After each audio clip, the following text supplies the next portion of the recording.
Hello. Hey guys. Hey. Oh hey, didn't see you there. Happy to have you. I'm Taylor Burk. Welcome to my... Oh hey, didn't see you there. Welcome to my workshop. I'm Taylor Burk and I'm going to walk you through a beginner's guide to landscape photography. Make sure I'm not blowing out my highlights. I like to bring as many lenses as I can with me. Wow. Oh my God. Holy. Alright, everybody's favorite topic, the business side of photography. I'm going to shoot multiple frames, all with a little bit of the last one in it. He is isolated. That step there.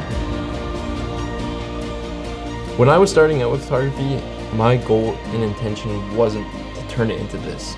I didn't even think that was possible.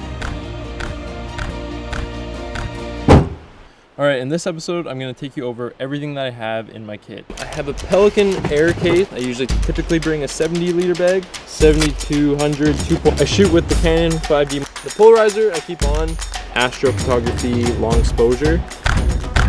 So I'm going to take the time and answer a few of your questions. How to not feel like another landscape photographer. First, paid photo. The best lenses to shoot landscapes. If you have this pure raw talent, it doesn't go unnoticed. I made this workshop attainable and resource rich. I wish I had it when I was starting out. This is going to be the great tool that you need to be able to take it to the next level with your own photography. I'm Taylor Burk. Welcome to my workshop.